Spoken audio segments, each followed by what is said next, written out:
Surprise, surprise! It's back, guys. My journey to the top. You guys have been asking for it back, and I wanted it back as well. The other series, the best of the best, will be finishing soon. I know I've still got a whole half of the season to finish, but I will do that sort of behind the scenes and then probably sum it all up in one video, because I felt that it was a good series idea from the start point, but I felt that I lacked sort of the love for the team, and really York City and this career mode made me more engaged in it, and I wanted to do well. Whereas in the best of the best, really I had one season, there was no major goal, maybe just stop relegation, but it was just so difficult on legendary, and I want to come back to this because this series, I have to say, it's one of my favourite series ever.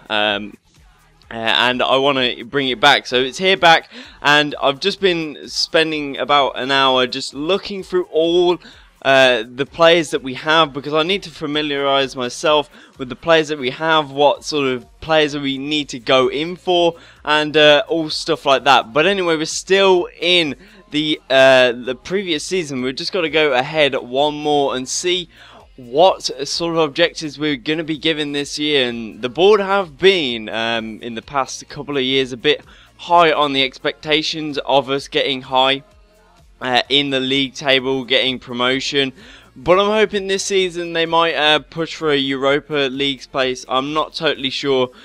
But anyway, we had 27, I believe we have 27 million to spend on players in this transfer window. That's a lot of money. That's the most we've ever had. But of course, it's going to get bigger and bigger every single time. So let's have a look at a domestic cup. They want us in the final. Well, we've never made it far into the final. That's how to put it. We've never made it far in an actual proper cup. The JPT was sort of a cup that we won eventually, but maybe we might have to push hard for one of those this year so we can get a cup in the cabinet. The transfer offer already for a Bini Isi. What we got here, the godly player that he is, 4.5 million. Now, I'm not going to let a player of a Bini Isi's caliber. This guy has been here from pretty much step one. He has been great. He really, I went in for him because he played for the same club as Mubratu, who was in my Northampton, my journey to the top last year. And he played for the same team, and I thought I might as well. And he came out as a better player than Mubratu, and I can't say no to these guys, because 10 million I would say is a rough deal that we could get away with, and he is a good player for us to play on the pitch. And he scored so many goals for us up and down the years. 5 years. I think I've been in control for 5 years. I'm not totally sure. It might be 6.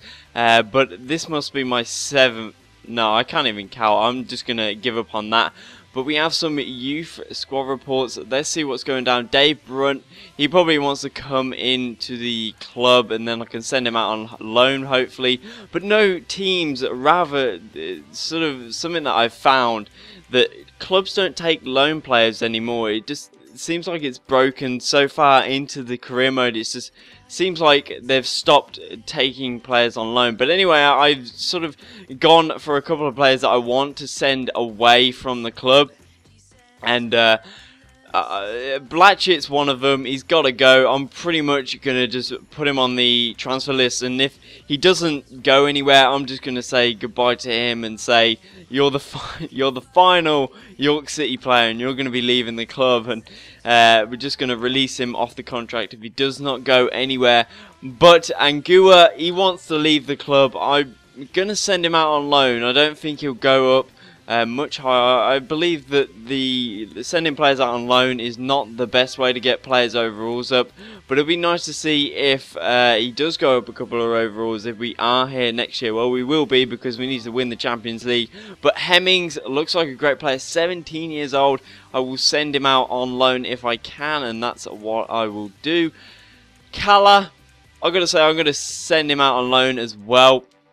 We've picked up so many youth players over the years that some of these guys have to go away and sort of fight for their own sort of places and get team experience, and therefore get higher ratings that we can use them. I'm not totally sure I'll be using any of them, because basically they're just not high enough ratings, and I reckon I'll be in here for another 3 seasons, but there's no definite answer to that. But anyway, before I started recording, I looked at a couple of players, well, not a couple, about 5 players that I think I need to bring in. I feel that both of the wing back positions are really bad, and we need to really look to get a better depth and sort of quality back there. So what I've done is got a couple of players. I want to enforce the centre back issue. We have Muncia, Callas, Payet, but I feel that Callas has came in and not showed any sort of progress or any better performances that he didn't show last season. And last season we sold Rodias Ramirez, if you can remember, and it all fell apart from that point. It just went away. We started to concede lots of goals, and I want to bring someone in that is very solid, and I thought Phil Jones is someone that we can go in for, and hopefully Man United will sell him to us and we'll have a very good solid centre back. I was going to say CAM there, but never mind. He's not that fast. He's not going to be one of the fast centre-backs that we've had over the years here at York City. But if you go down onto his skill attributes, he is a great tackler of the ball. 91 stand tackle. I love stand tackling. It is so fun. Even though it doesn't sound that fun from my enthusiastic voice. But I still want to get someone like him in, and he's quite cheap. I was surprised at the price. He's 83 rated right now. He's definitely going to go up. He's only 25. He can go up a couple more overalls if he wants to. I hope he does. But the only problem with me, he's got 69 strength. Now, strength is a big thing when a centre back. I don't play it personally in real life. But I know from sort of personal experience in training that you have to be strong, of course. So what I'm going to do, I'm going to put an offer in, but I'm going to see if I can get a deal off this. It doesn't look like it from what the executive is saying, but I'm going to do it anyway. Just go on the YOLO there. But next, I'm going to go for the wing backs. Now, I picked out 2. And I think both of you guys will know these 2 wingbacks, Danilo and David Alba. Look at that cheeky grin. Let's get a big close-up on that. That is pretty damn nice. And look at those. Oh, nice and green there.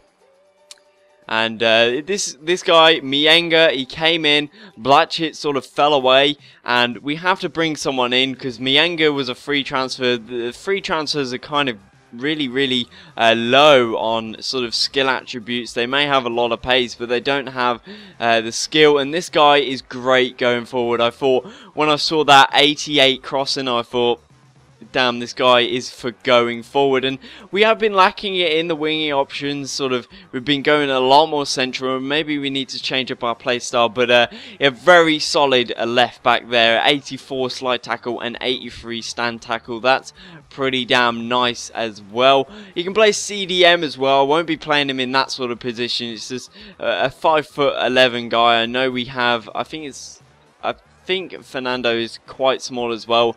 But he's still injured, so he won't be used just there. He's speedster, crosser, and an acrobat, so some overhead kicks and some flipping scorpion kicks coming off this guy. Pretty damn tasty. And the other wingback that I want to get, hopefully, well, I'm going to go for one of these guys. I'm not 100% on one of, well, taking both of them at the same time.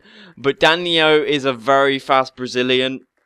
Look at that, 95 sprint speed. He's going to have no trouble getting back when defending. And yet again, another wingback that is developed into a great cross of the ball. 86 crossing, and he shows 83 marking as well. And he shows greater attributes than what's his name? The other one, I've forgotten his name. David Alba, and definitely a player that I want to get over David Alba. I thought David Alba would be better, but for me, Danilo is someone that we can play.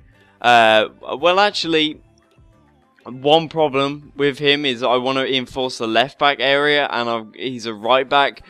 But I'm not too sort of into that sort of you have to play a right back at a left back. They can play wherever they want, to be quite honest. Okay, he's got a freestyle weak foot, but he can always cut onto his stronger foot if he wants to. And we're just going to go in for him because I got to say the amount of greens there really outweighs the David Alba. I'm not going to look into sort of real in-depth or gouge my eyes out at that point. But, oh, there we go. I'm not going to be losing him on the shortlist. But one player, we need this sort of player. We had trouble last season to score goals in front of goal. And that was a problem. I think I recall that we scored a lot less goals than we did in the first part of the season. No, we scored more goals in the first part of the season compared to the second part. And Rojo did leave last year, which was kind of a blow for us. He's going quite well. I just picked him up on the striker just to show you guys how he's developed. He's become a player that gave us a lot of money to spend on players. And you see there, he's 82 rated and only 22. He's one of the best out there right now. And look at that damn pace. Don't regret selling him though. The players that we brought in really helped the squad anyway. Maybe we should have kept him. I'm not totally sure. But this guy here is going to be a guy who can do this thing. And Bon Patete. Oh, I'm going to so skewer his name every single time. I'm going to have to go linguistic classes. But this guy shocked me for how much he is. 10.5 million currently at Real Madrid. Look at that pace, right?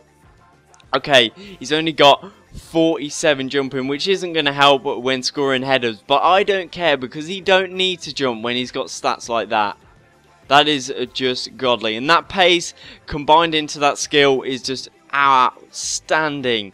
And 93 curve, in fact, is going to be a nice little finesse shot and 91 shot power. I think I've found the player that will do the job for us. And what I was kind of shocked with how many specialities can one player have? Well, this guy's got about several, 7, 8, 9, 10, I'm not totally sure. But a poacher, so he's going to finish the easy chances for us. No more flipping chipping it over the bar, and if he does, I'm going to release him from contract. Speedster, okay, very, very fast. We can tell that from the stats. A dribbler, a great guy on the ball.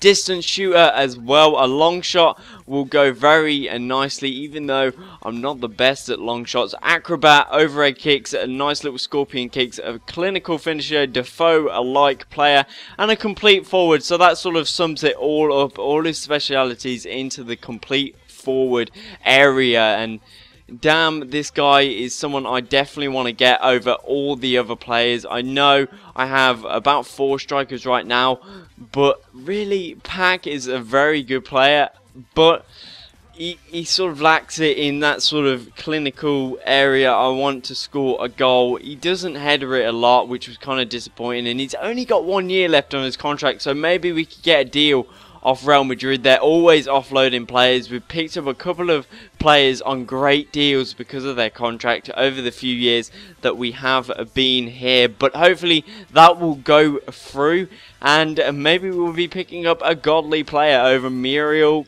All the good players. Sharari is like an 87 and will cost me about 27 million, which is kind of out of this world. But anyway, guys, I'm gonna have to end the episode here, so I'm going to quickly say a couple of things that I don't want you guys to worry about my views. Just please, I know, I understand that my views have been low. I blame this on YouTube and myself personally because my commentating has been very bad recently, and I don't know why.